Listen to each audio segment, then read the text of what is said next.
설거지나 하던 사람이 계약서를 읽는다고? 그 말은 회의실 끝까지 들렸습니다. 20명이 넘는 임원들이 앉아 있는 자리였습니다. 상석에는 한양그룹 회장 김정숙 여사가 앉아 있었습니다. 그 옆에는 이 자리를 전혀 예상 못했다는 얼굴들이 가득했습니다. 그 비웃음들 속에서 한 여자가 조용히 서 있었습니다. 나이는 42, 화장기가 거의 없는 얼굴, 손등에는 오래된 주방일에 흔적이 있었습니다. 그 여자가 천천히 입을 열었습니다. 아무도 그 다음을 몰랐습니다. 그 여자의 이름은 이수진. 한양그룹 3대 며느리였고 10년 동안 아무도 눈여겨보지 않은 사람이었습니다. 이 이야기는 그 여자가 마지막으로 입을 연 날의 이야기입니다. 이른 아침 6시였습니다. 한양그룹 회장 자택. 서울 성북동 언덕 위에 자리한 대저택은 이른 아침에도 사람이 많았습니다. 집사, 운전기사, 요리사, 그리고 며느리. 이수진은 새벽 5시부터 부엌에 있었습니다. 오늘은 특별한 날이었습니다. 시어머니 김정숙 회장의 친척 모임이 아침 식사로 잡혀 있었습니다. 친척이라고는 하지만 실제로는 한양그룹의 계열사를 맡은 사람들 그리고 집안 어른들이 한자리에 모이는 자리였습니다. 이런 날 이수진은 새벽부터 일어나 준비했습니다. 국을 끓이고 반찬을 만들고 식탁을 차렸습니다. 집에 요리사가 있었지만 시어머니는 이런 자리에서 며느리의 손맛을 보여주는 것이 예의라고 했습니다. 이수진은 군말 없이 했습니다. 국이 끓는 소리, 도마 소리, 창밖으로 서울 아침 안개가 걷히고 있었습니다. 그때였습니다. 부엌 문이 열렸습니다. 시어머니 김정숙이었습니다. 그 뒤로 친척들이 몇몇 따라 들어왔습니다. 아침 산책을 마치고 돌아오는 길인 듯 했습니다. 아직도 하고 있어요? 김정숙의 목소리는 차가웠습니다. 거의 다 됐습니다. 어머님? 이수진이 조용히 대답했습니다. 김정숙은 부엌 안을 한 바퀴 훑어보았습니다. 그리고 옆에 선 친척에게 마치 이수진이 없는 것처럼 말했습니다. 저렇게 하는 게 다예요. 부엌 말고는 할 줄 아는 게 없어. 친척 중 한 명이 어색하게 웃었습니다. 이수진은 아무 말도 하지 않았습니다. 국자를 잡은 손에 힘이 조금 들어갔습니다. 식탁에 사람들이 앉았습니다. 한양그룹 계열사 이사들, 김정숙의 남동생 내외, 그리고 그 아들들, 며느리. 이수진은 음식을 나르고 자리를 채우고 뒤에 서 있었습니다. 남편 박민주는 상석 가까이 앉아 있었습니다. 이수진과 눈이 마주쳤지만 바로 시선을 거두었습니다. 민준이 처가가 어디라고 했죠? 친척 중 한 명이 물었습니다. 김정숙이 천천히 젓가락을 들며 답했습니다. 지방이에요. 작은 음식점 집안. 그냥 뭐 보통 사람들이죠. 웃음소리가 났습니다. 며느리는 뭘 공부했어요? 이번에는 김정숙의 남동생이 물었습니다. 직접 이수진에게 묻지 않고 김정숙에게 물었습니다. 그게 무슨 공부를 해요? 김정숙이 담담하게 말했습니다. 지방 전문대.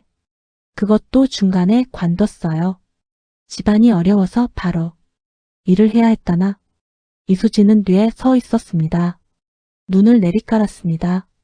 손끝이 미세하게 떨렸습니다. 그러나 어깨는 내려가지 않았습니다. 그래도 성실하죠.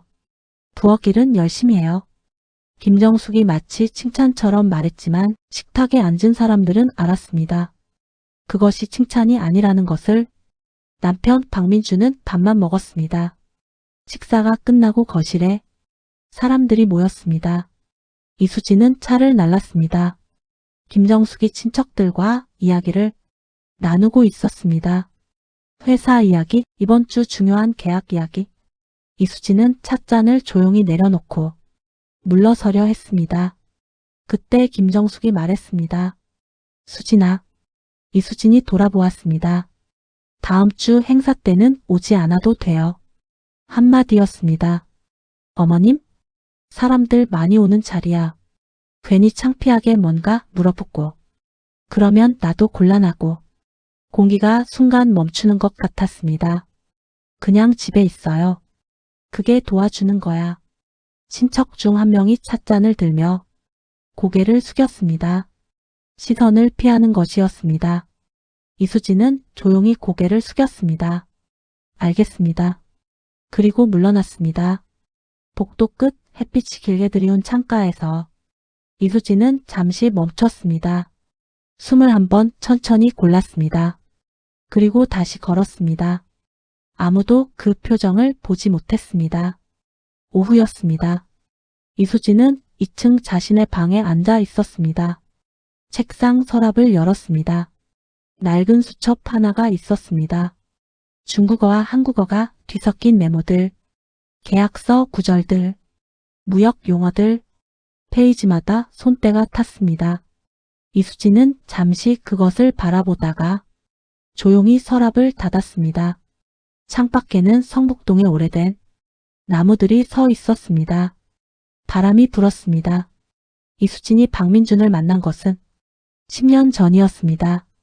그 당시 이수진은 25, 중소무역회사에서 일하고 있었습니다. 인천 항구 옆에 있는 작은 사무실이었습니다.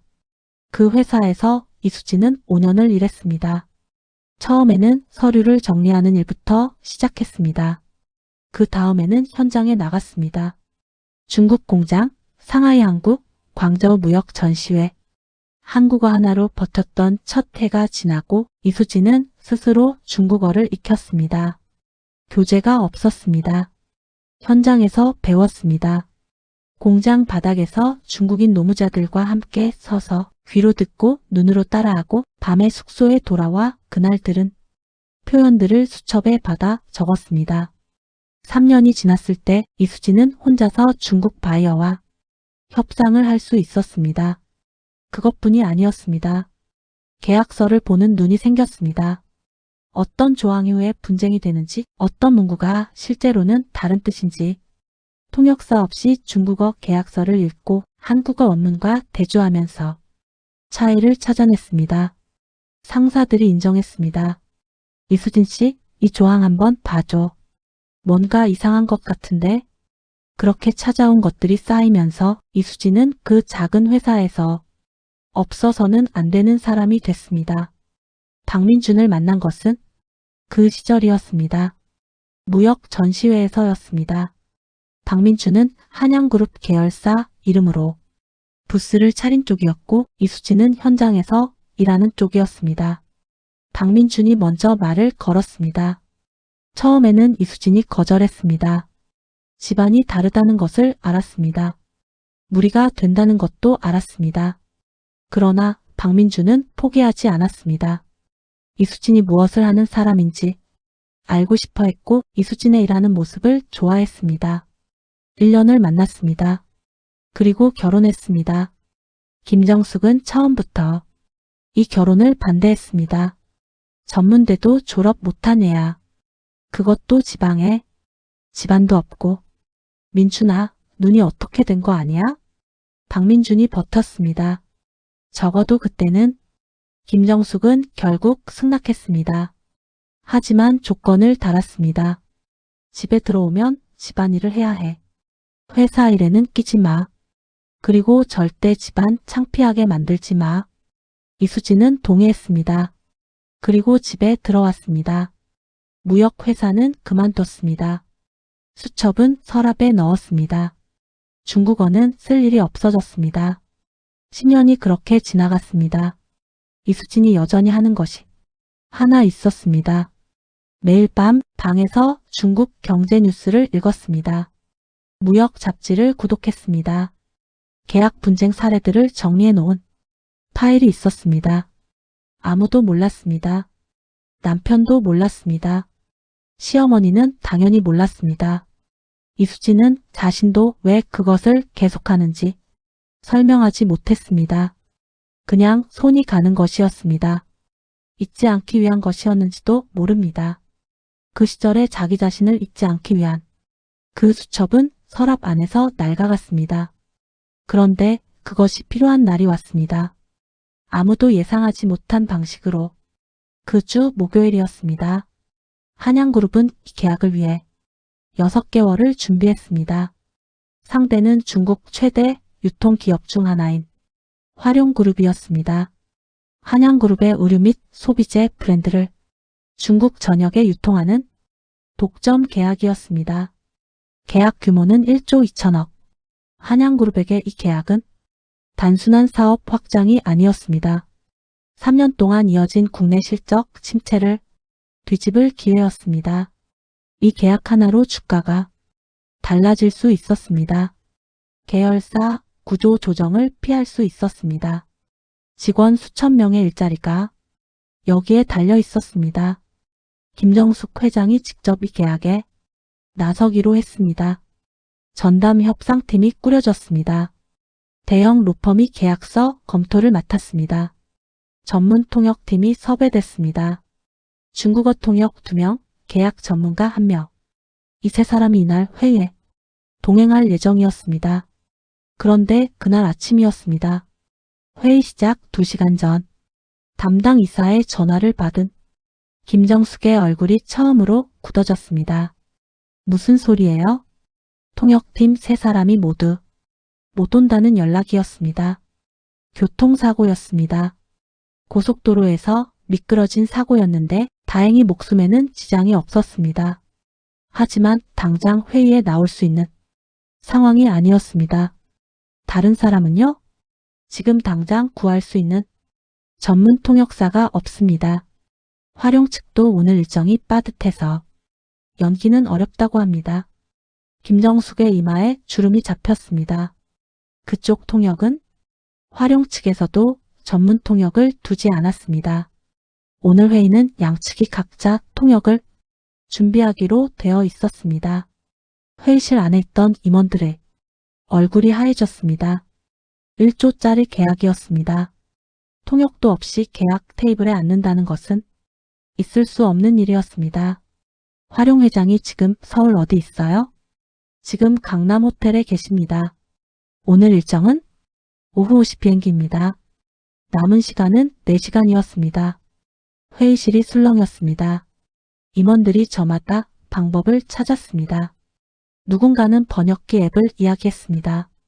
누군가는 아는 사람 중에 중국어 할 줄 아는 사람을 전화로 불러오자고 했습니다. 김정숙은 들으면서 얼굴을 굳히고 있었습니다.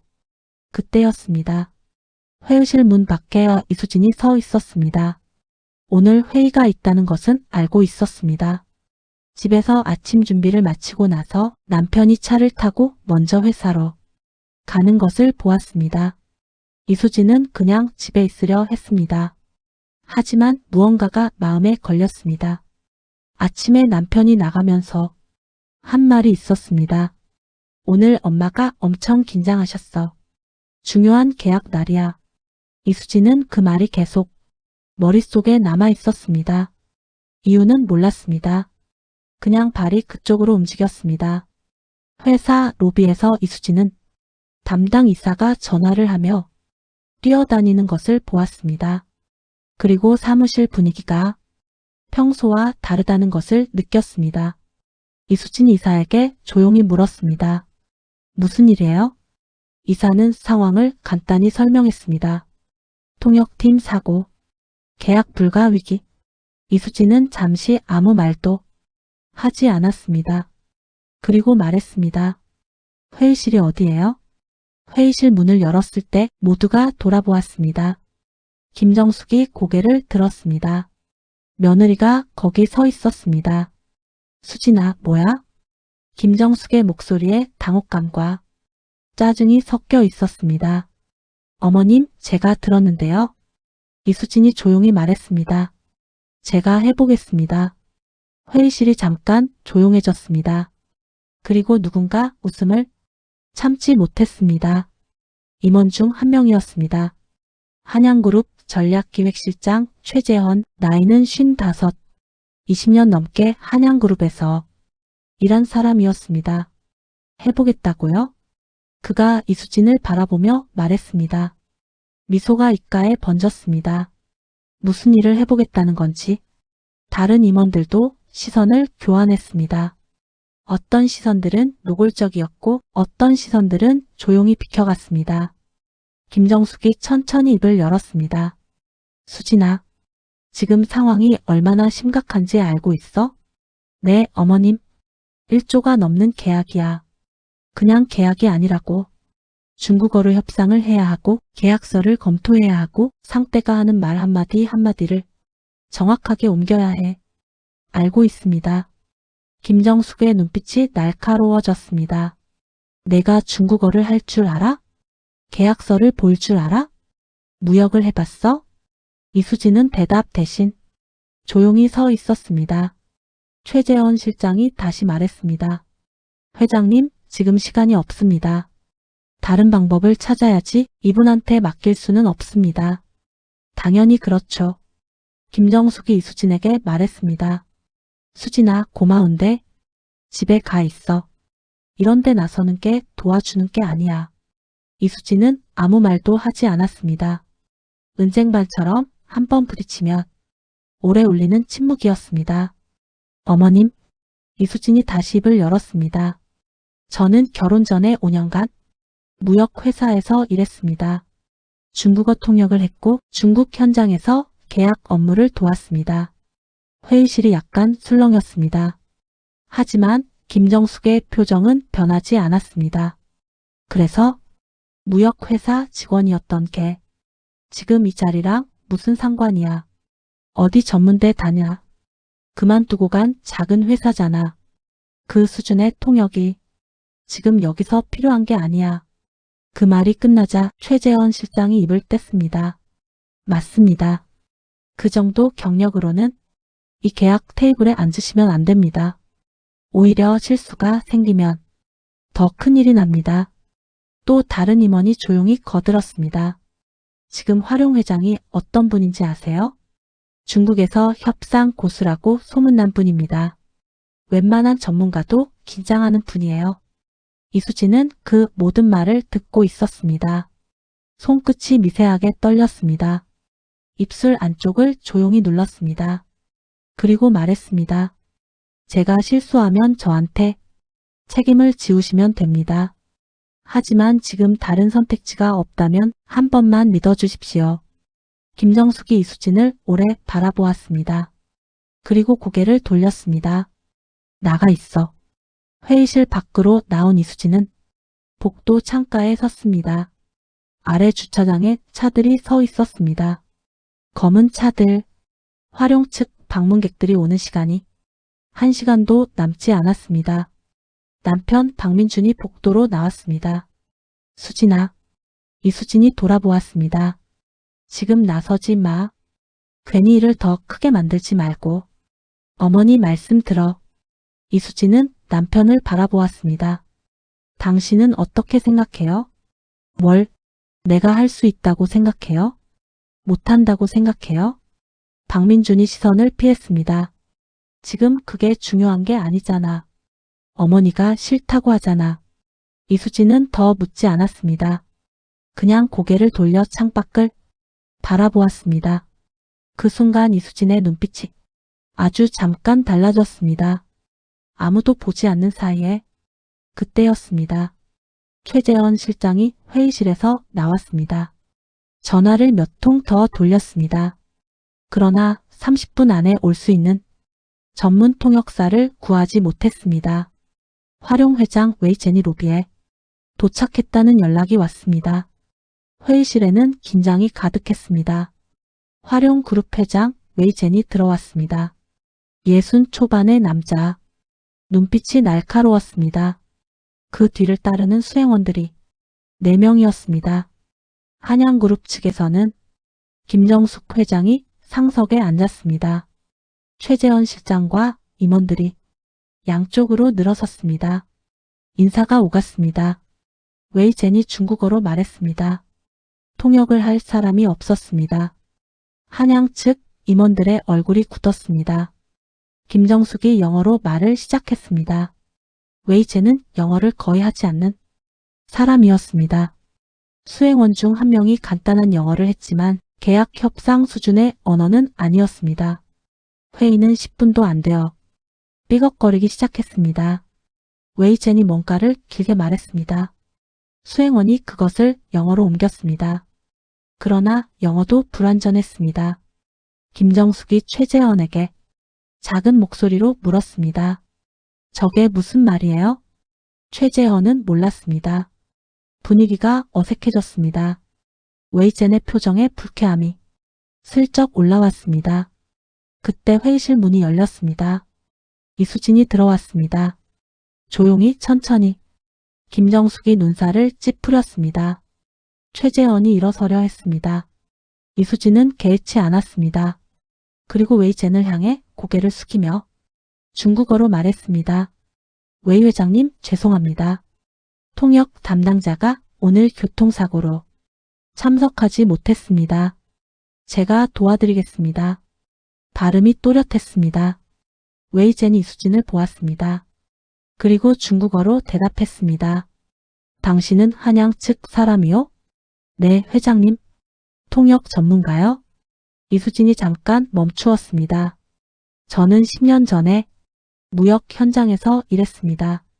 부족할 수 있습니다. 하지만 최선을 다하겠습니다. 웨이젠이 이수진을 천천히 보았습니다. 짧게 고개를 끄덕였습니다. 앉으시오. 회의실에 있는 사람들이 이수진을 바라보았습니다. 최재헌은 자리에 다시 앉으며 팔짱을 꼈습니다. 어디에 봐라는 표정이었습니다. 김정숙의 표정은 아직 풀리지 않았습니다. 이수진이 자리를 잡았습니다. 웨이젠이 말을 시작했습니다. 이수진이 통역했습니다. 처음 한 문장이 나왔을 때 회의실에 있는 사람들이 서로를 쳐다봤습니다. 웨이젠이 빠르게 말했는데 이수진이 그것을 막힘없이 옮겼습니다. 자연스러웠습니다. 그리고 정확했습니다. 웨이젠이 다시 말했습니다. 이번에는 조금 빠르게. 마치 시험하는 것처럼. 이수진은 흐트러지지 않았습니다. 그 속도를 따라갔습니다. 그리고 통역하면서 한마디를 덧붙였습니다. 회장님께서 계약 기간을 말씀하시는데 원문에서 쓰신 표현은 일반적인 기간이 아니라 고정 기간을 뜻하는 단어입니다. 이 부분 확인이 필요합니다. 김정숙이 고개를 들었습니다. 최재헌이 팔짱을 풀었습니다. 웨이젠이 이수진을 바라보며 중국어로 말했습니다. 정확하게 보셨습니다. 회의가 계속되었습니다. 이수진의 통역은 막히지 않았습니다. 단어만 옮긴 것이 아니었습니다. 웨이젠이 말할 때 속도, 강조하는 부분, 잠깐 망설이는 순간들. 이수진은 그것들을 전부 잡아서 한국 측에 전달했습니다. 회장님께서 지금 이 항목을 강조하셨습니다. 단순한 설명이 아니라 요구사항일 가능성이 있습니다. 이 부분 중국어 원문과 제시된 한국어 번역본 사이에 의미 차이가 있습니다. 잠깐 확인하겠습니다. 최재헌의 표정이 처음으로 흔들렸습니다. 웃음이 사라졌습니다. 그는 이수진을 다시 보았습니다.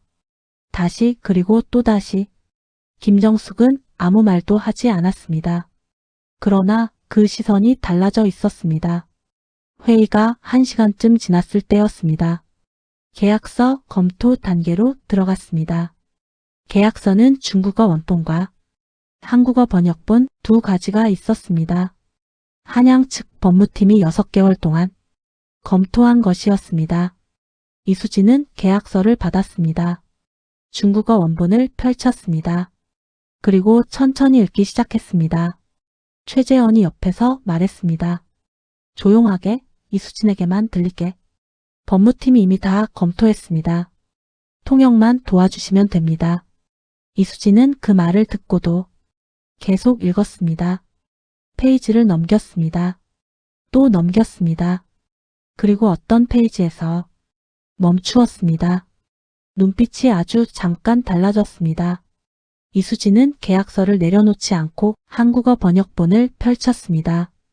같은 페이지를 찾았습니다. 나란히 놓고 읽었습니다. 잠깐이었습니다. 30초도 안 되는 시간이었습니다.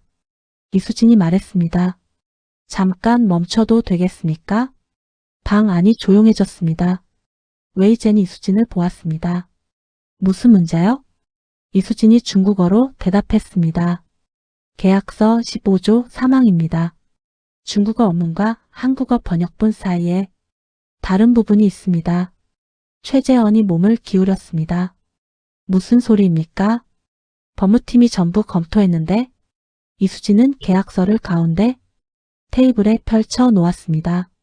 원문에는 독점 유통권은 3년 후 갱신 협의를 거친다고 되어 있습니다.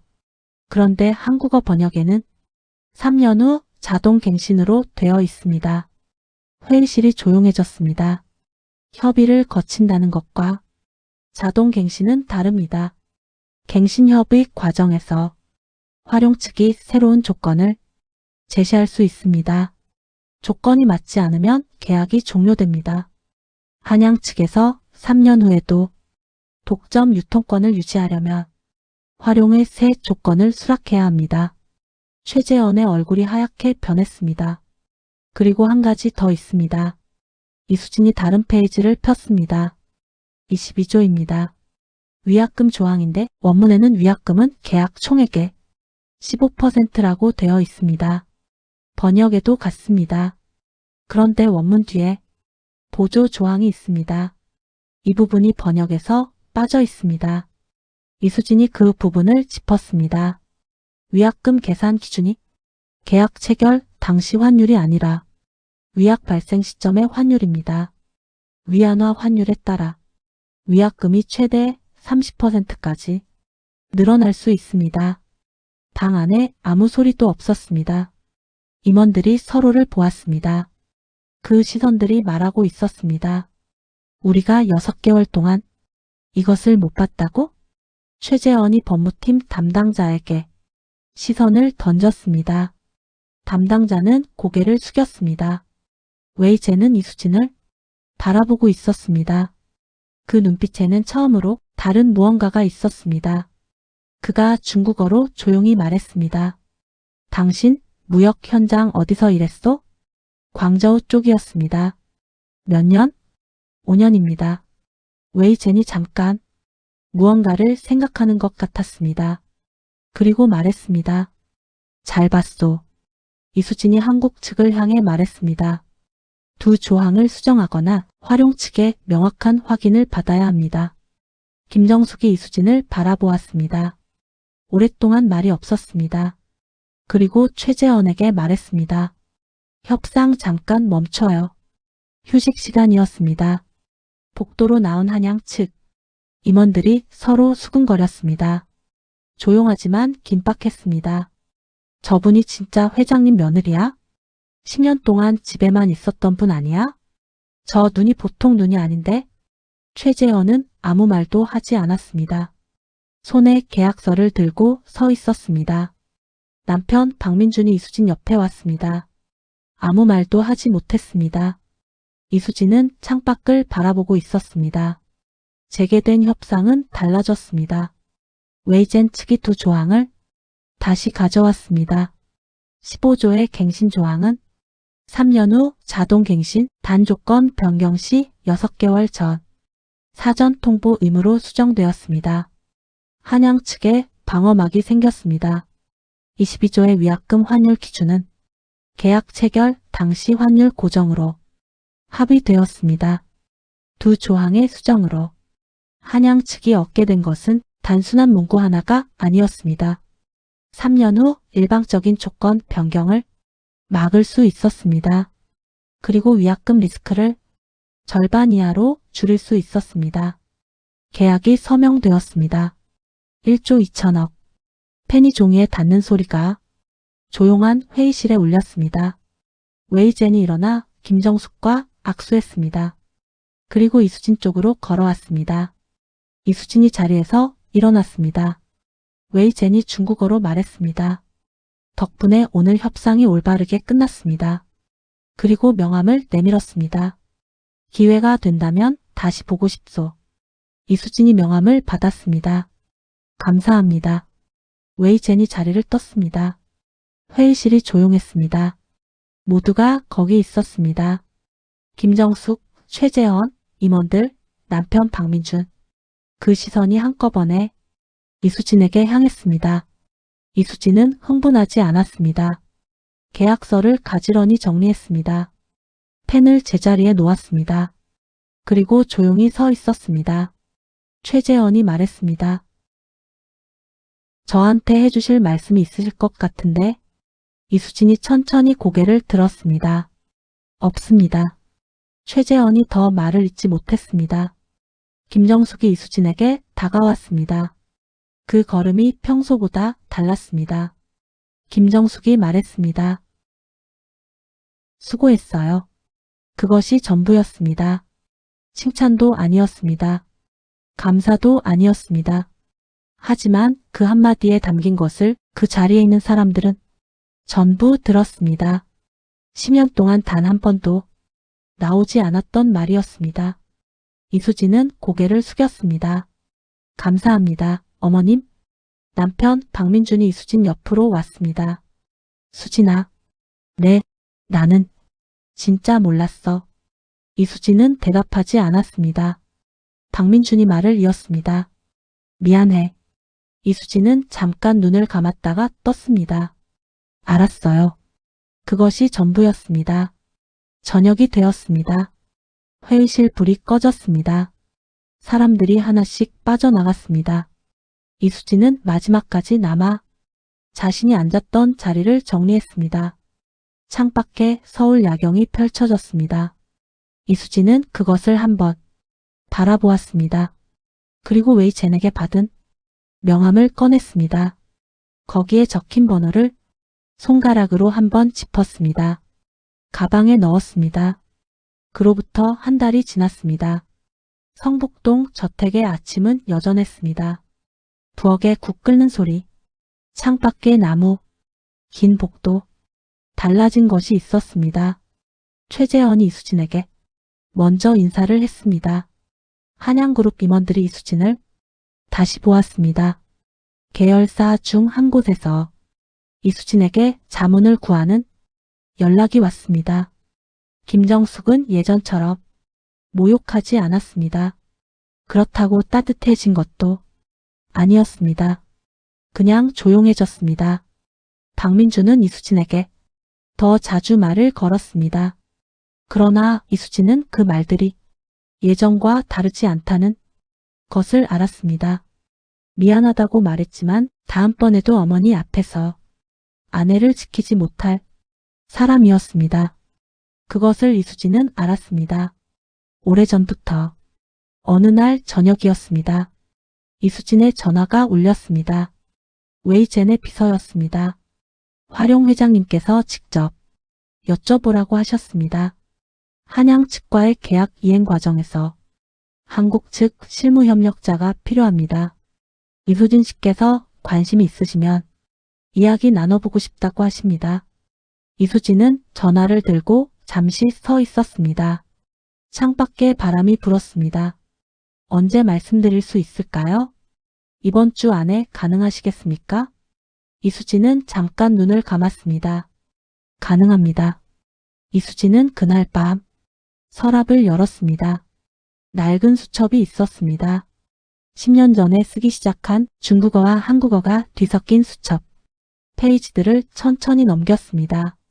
광저우의 여름, 항구의 냄새, 컨테이너 사이를 뛰어다니던 그 시절, 새벽에 숙소에서 혼자 표현들을 받아 적던 그 시절의 이수진이 거기 있었습니다. 이수진은 수첩을 가방에 넣었습니다. 다음 날 아침이었습니다. 이수진은 부엌에서 일하지 않았습니다. 방에서 짐을 챙겼습니다. 박민준이 들어왔습니다. 뭐해? 나가려고요. 박민준이 멈추었습니다. 어디? 제 삶으로요. 박민준의 얼굴이 굳었습니다. 무슨 소리야? 이수진이 가방을 들고 돌아보았습니다. 당신 어머님이 틀린 말을 했다고 생각하지 않아요. 나는 이 집에서 부엌 일을 했고 그게 내 역할이었어요. 그런데 그게 내 전부는 아니에요. 박민준이 한 발 다가섰습니다. 수진아, 잠깐만. 지금 화가 났구나. 나도 잘못했어. 그런데 이건 좀 더 생각하고. 화나지 않았어요. 이수진의 목소리가 조용했습니다. 그래서 더 단단했습니다. 화가 났으면 그날 회의실에서 나왔겠죠. 화가 났으면 10년 전에 떠났겠죠. 박민준이 말문이 막혔습니다. 당신이 나를 지켜주지 못한 것 알아요. 어머님이 나를 힘들게 한 것 알아요. 그런데 내가 더 오래 기다렸어요. 뭘 기다렸는데? 당신이 한 번이라도 내 편에 서주기를요. 박민준이 아무 말도 하지 못했습니다. 10년이 지났어요. 이수진이 문 앞에 섰습니다. 김정숙이 복도에 서 있었습니다. 언제부터 거기 있었는지 몰랐습니다. 두 사람이 마주 보았습니다. 김정숙이 먼저 말했습니다. 어디 가려고? 나가려고요. 지금 회사에서 당신 필요하다는 거 알잖아. 이수진이 말했습니다. 어머님, 저 회사 일하러 가는 게 아니에요. 그럼 제 일을 하러 가요. 김정숙이 이수진을 바라보았습니다. 오랫동안. 그래. 그 한마디였습니다. 이수진은 고개를 숙였습니다. 오래 계세요, 어머님. 저택의 대문이 열렸습니다.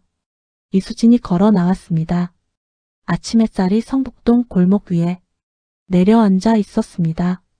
나뭇가지 사이로 빛이 새어들었습니다. 이수진은 길을 걸었습니다. 빠르지도 느리지도 않게 오래전에 잊었다고 생각한 그 발걸음이었습니다. 가방 안에는 낡은 수첩이 있었습니다. 그 수첩에는 이수진의 10년이 적혀 있었습니다. 아무도 보지 못한 10년이 3달 후 서울 마포구에 작은 무역 컨설팅 사무실이 생겼습니다. 간판에는 이렇게 쓰여 있었습니다. 이수진 무역 컨설팅. 이수진이 그 후 어떻게 살았는지 궁금하신 분이 계실 것입니다. 한양그룹 계약건은 이수진이 컨설팅 형태로 참여했습니다. 활용 측과의 실무 협력은 이수진을 통했습니다. 웨이제는 이수진을 신뢰했습니다. 세 번째 계약부터는 직접 이수진에게 먼저 연락했습니다. 사무실은 조용했습니다. 직원은 처음에 2명이었습니다. 이수진은 새벽에 일어나는 습관이 여전했습니다. 하지만 이제 새벽에 일어나는 것은 부엌에서 국을 끓이기 위해서가 아니었습니다. 중국 시장 정보를 확인하고 계약 파일을 검토하기 위해서였습니다.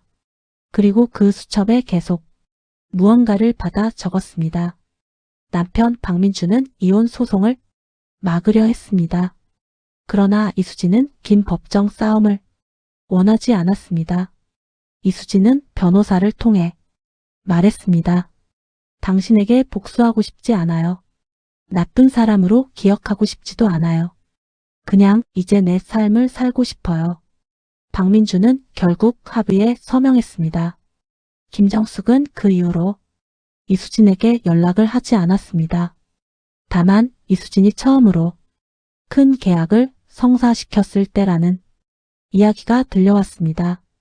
한양그룹 계열사 중 한 곳에 중국 측 파트너사가 이수진 회사를 중간에 쓰고 싶다는 연락을 해왔습니다. 그 요청서 아래에 한 줄이 추가되어 있었습니다. 회장님 추천권. 이수진은 그 서류를 오래 보았습니다. 그리고 수락했습니다. 복수도 아니었고 화해도 아니었습니다. 그냥 일이었습니다. 서로에게 도움이 되는 일, 그것으로 충분했습니다. 이수진의 사무실 책상 위에는 낡은 수첩이 놓여 있었습니다. 표지가 낡고 페이지가 많이 늘었습니다. 그 수첩 첫 페이지에는 이런 말이 적혀 있었습니다. 25 광저우 항구에서 처음으로 혼자 계약 테이블에 앉던 날 적은 말이었습니다. 모르는 척하지 마라. 알면 써라. 쓸 때가 온다. 그 말이 맞았습니다. 쓸 때가 왔습니다. 여러분, 이야기에서 이수진이 이긴 것은 계약이 아닙니다. 그 회의실이 아닙니다. 시어머니 앞에서 고개를 들기 위해서가 아니었습니다. 이수진이 이긴 것은 단 하나였습니다. 자기 자신으로 돌아온 것. 10년 동안 서랍 안에 넣어두었던 자기 자신을 다시 꺼낸 것. 그것이 전부였습니다. 그것이 전부이면서 그것이 전부였습니다. 혹시 지금 이야기를 들으시면서 오래전에 서랍 안에 넣어두었던 무언가가 떠오르신 분이 계십니까? 한때는 잘하던 것, 한때는 좋아하던 것, 누군가 때문에 어떤 상황 때문에 내려놓아야 했던 것, 그것이 아직 거기 있습니다. 낡았어도 괜찮습니다.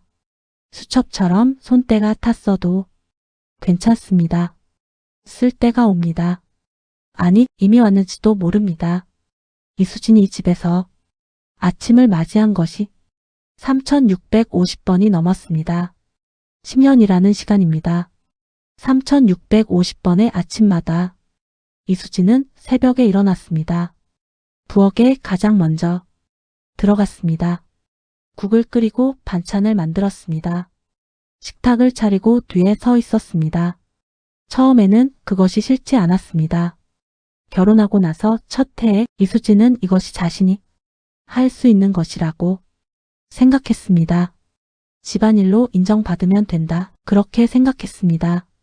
하지만 2년이 지나고 3년이 지나도 달라지지 않았습니다. 인정이 아니라 당연함이 되었습니다. 국이 잘 끓었어도 아무도 말하지 않았습니다. 반찬이 맛있어도 아무도 고맙다 하지 않았습니다. 그것이 당연한 것이 되었습니다. 그리고 5년이 지났을 때 김정숙이 손님들 앞에서 처음으로 대놓고 이수진을 비꼬았습니다. 우리 며느리가 하는 일이라고는 이게 다예요. 부엌일, 집안일, 어디 내세울 것도 없고. 손님들이 웃었습니다. 어색하게 그러나 웃었습니다. 이수진은 아무 말도 하지 않았습니다. 그냥 고개를 숙이고 물러났습니다. 그 순간의 감각이 지금도 기억납니다. 가슴 어딘가에서 무언가가 조용히 내려앉는 감각. 소리도 없고 충격도 없이 그냥 가라앉는 것. 이수진은 그것을 폭이라고 부르지 않았습니다. 단지 여기서 살아가기 위해 필요한 것이라고 생각했습니다. 그러나 밤에는 달랐습니다. 방 문을 닫고 혼자 앉아 있을 때 이수진은 서랍을 열었습니다. 수첩을 꺼내었습니다. 읽지는 않았습니다. 그냥 손에 쥐었습니다. 그 수첩이 차갑고 무겁게 손 안에 느껴지는 것만으로도 뭔가가 가라앉았습니다. 광저우의 여름이 떠올랐습니다. 새벽에 항구로 나가던 그 여름. 컨테이너 사이로 뛰어다니던 그 시절. 처음으로 혼자 통역을 해냈던 날의 심장 소리. 그 이수진이 아직 거기 있었습니다. 서랍 안에, 수첩 안에. 이수진은 그것을 꺼내지 않았습니다. 아직. 그러나 버리지도 않았습니다. 통역팀 사고 소식이 전해진 것은 회의 2시간 전이었습니다. 그 2시간 동안 한양그룹이 한 일들을 이야기하겠습니다. 최재원 실장은 전화를 20통 넘게 돌렸습니다. 한양그룹이 거래하는 대형 로펌에 연락했지만 당장 중국어 통역을 겸하는 계약 전문가를 구할 수 없었습니다. 대형 통역 에이전시에도 연락했습니다. 전문 비즈니스 통역사는 오늘 다 일정이 있었습니다. 대학교 중국어 교수에게도 연락했습니다. 비즈니스 계약 현장 경험이 없었습니다. 한양그룹이 20년 쌓아온 인맥을 총동원해도 2시간 안에 구할 수 있는 사람이 없었습니다. 김정숙은 그 상황 보고를 들으며 한마디도 하지 않았습니다. 보고를 마친 최재원이 말했습니다. 활용 측에 일정 조율을 요청하는 것이 최선일 것 같습니다. 김정숙이 고개를 들었습니다. 웨이 젠이 얼마나 바쁜 사람인지 몰라요? 오후 5시 비행기야. 중국으로 가면 다음 일정이 꽉 차 있는 사람이야. 이 자리를 오늘 비우면 다음 기회가 언제 올지 모른다고. 최재원이 침묵했습니다. 김정숙이 말했습니다. 다른 방법을 찾아요. 그 시간에 이수진은 저택에 있었습니다. 아침 설거지를 마치고 빨래를 정리하던 중이었습니다. 집사가 왔습니다. 남편 박민준에게 긴급 전화가 왔다는 것이었습니다. 잠시 후 박민준이 이수진에게 왔습니다. 얼굴이 굳어 있었습니다. 회사에 큰일 났어. 이수진이 고개를 들었습니다. 박민준이 상황을 간략하게 설명했습니다. 통역팀 사고, 계약 위기. 말하면서 박민준의 눈빛이 이수진을 잠깐 스쳤습니다. 아주 잠깐이었습니다. 1초도 안 되는 시간이었습니다. 그 눈빛이 무엇을 의미하는지 이수진은 알지 못했습니다. 아니, 알려고 하지 않았습니다. 박민준이 차를 타고 떠났습니다. 이수진은 빨래 바구니를 내려놓았습니다. 그리고 잠시 창밖을 바라보았습니다. 발이 움직이기 시작했습니다. 회의실에서 이수진이 제가 해보겠습니다 라고 말했을 때 남편 박민준은 테이블 끝에 앉아 있었습니다. 그 말을 들었습니다. 박민준은 아무 말도 하지 않았습니다. 어머니 김정숙이 이수진에게 설거지나 하던 사람이라고 말했을 때도 최재현이 비웃었을 때도 박민준은 조용했습니다. 그가 할 수 있는 말이 없었던 것이 아닙니다. 그가 아내의 과거를 아는 사람이었습니다. 결혼 전에 이수진이 무역 현장에서 일했다는 것을 박민준은 알고 있었습니다. 처음 만났던 그 무역 전시회에서 이수진이 중국 바이어와 자연스럽게 대화하던 것을 박민준이 직접 보았습니다. 그것을 알면서도 박민준은 말하지 않았습니다. 어머니가 눈을 흘겼기 때문입니다. 그 눈빛 하나에 박민준은 조용해졌습니다. 10년 동안 항상 그랬습니다. 아내가 상처받을 때마다 박민준은 그 자리를 피하거나 조용해졌습니다. 지금은 차마 어머니도 이유가 있어서 괜히 더 크게 만들지 마. 그 말들이 이수진을 얼마나 무너뜨렸는지 박민준은 진짜로 알지 못했습니다. 복도에서 이수진이 물었습니다. 당신은 어떻게 생각해요? 내가 할 수 있다고 생각해요? 박민준이 시선을 피하면서 말했습니다. 지금 그게 중요한 게 아니잖아. 그 순간이었습니다. 이수진은 그 말을 듣고 더 이상 박민준에게 기대지 않았습니다. 기대를 꺾는 소리가 났다면 그 소리는 아주 작았을 것입니다. 소리도 없이 꺾였을 수도 있습니다. 이수진은 창밖을 바라보았습니다. 그 눈빛이 달라졌습니다. 두려움이 아니었습니다. 결심이었습니다. 이수진이 회의실에 들어서던 그 순간을 기억하는 사람들이 있습니다. 나중에 최재원 실장이 한 인터뷰에서 이런 말을 했습니다. 처음에는 정말로 몰랐습니다. 들어오는 순간에는 그냥 회장님 며느리인 줄만 알았습니다. 그런데 첫 문장을 통역할 때였습니다. 발음이 달랐습니다. 그냥 배운 중국어가 아니었습니다. 현장에서 쓰인 말이었습니다. 웨이젠이 처음 한 말은 인사였습니다. 그런데 그 인사 안에 조건이 하나 들어 있었습니다. 오늘 협상이 잘 마무리되기를 바랍니다. 단, 우리 측에서 제시한 기본 조건은 변경이 어렵습니다. 이것을 영어로만 받았다면 한양 측은 기본적인 인사말로 넘겼을 것입니다. 그러나 이수진은 이 말의 의미를 정확하게 알았습니다. 무역 현장에서 오래 일한 사람들은 압니다. 협상 시작 전 인사말에 상대의 최종 레드라인이 담기는 경우가 있다는 것을 이수진이 통역하면서 한마디를 덧붙였습니다. 회장님께서 오늘 협상의 기본 조건에 대한 입장을 분명히 하셨습니다. 협상 전에 어느 조항을 논의 가능한 것으로 보시는지 확인이 필요할 것 같습니다. 김정숙이 이수진을 보았습니다. 잠깐이었습니다. 그러나 그 눈빛이 처음으로 달랐습니다. 웨이젠은 이수진에게 시험하는 것처럼 말했다고 했습니다. 한 번은 일부러 방언 섞인 표현을 썼습니다. 표준 중국어가 아닌 광둥 지역 무역 현장에서 쓰이는 표현이었습니다. 이수진이 막히지 않았습니다. 웨이젠의 입꼬리가 아주 미세하게 올라갔습니다. 광저우에 오래 있었군요.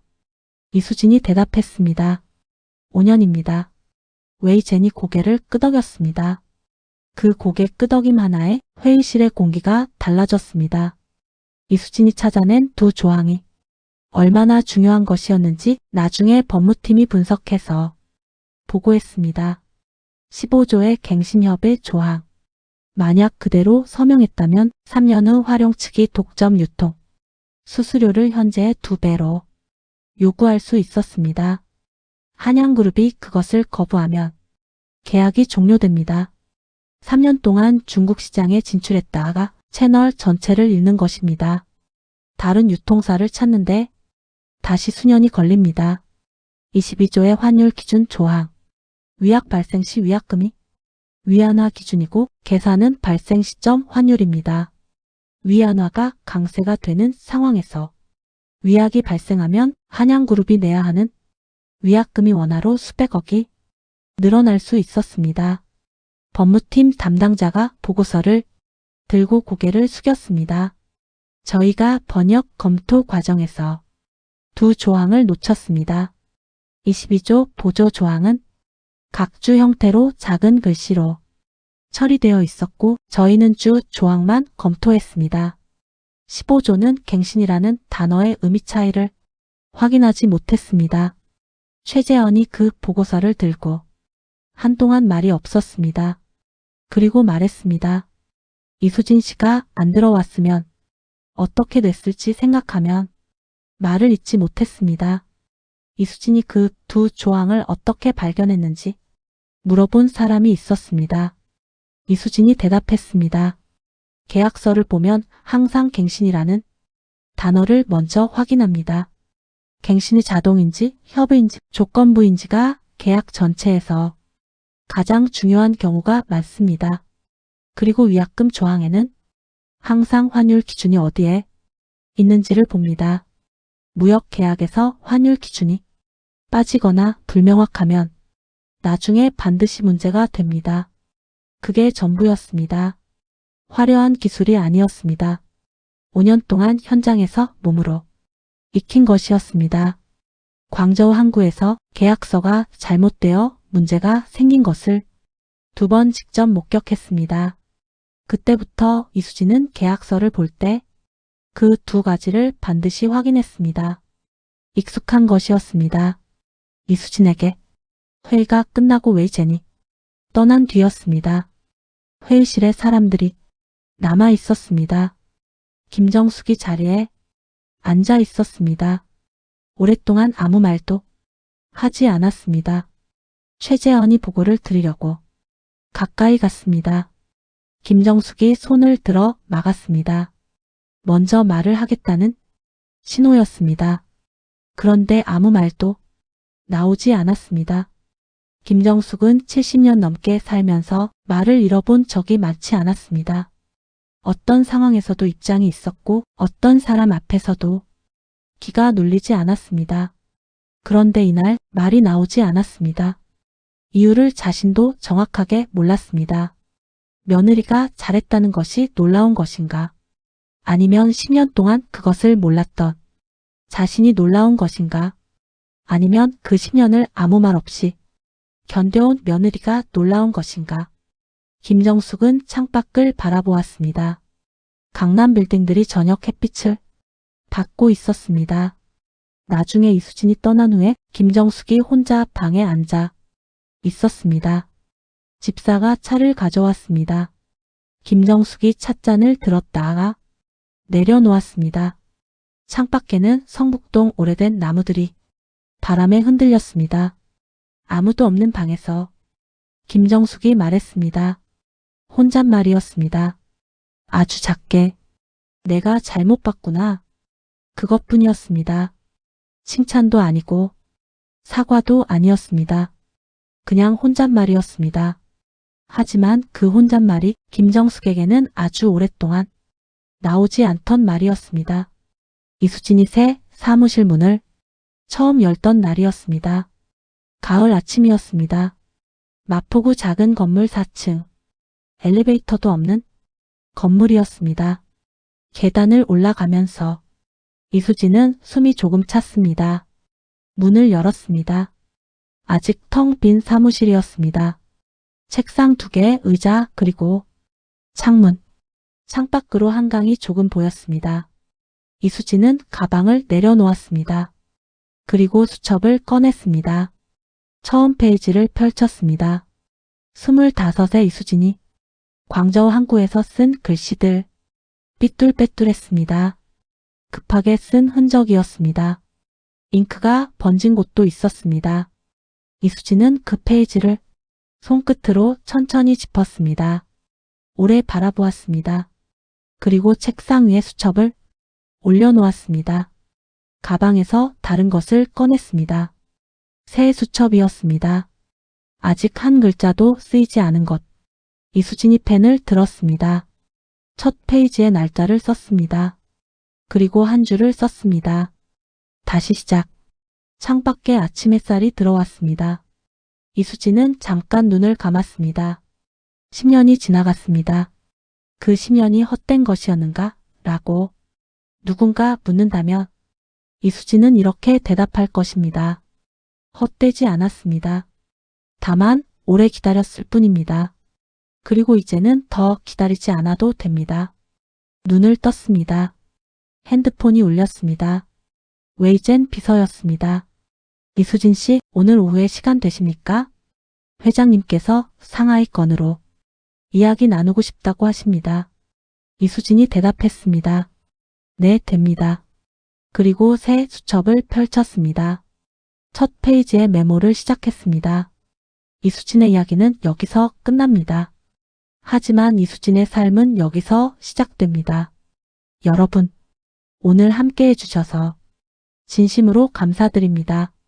저는 여러분을 사랑합니다. 오늘 하루도 참 잘 살아오셨습니다. 오늘 이야기가 마음에 닿으셨나요? 이 채널은 따뜻하고 뭉클한 순간들을 전합니다. 좋아요와 구독은 저에게 큰 힘이 됩니다. 그리고 이야기가 당신의 누군가에게 닿았으면 하는 마음으로 공유도 부탁드릴게요. 다음 이야기로 찾아오겠습니다. 고맙습니다.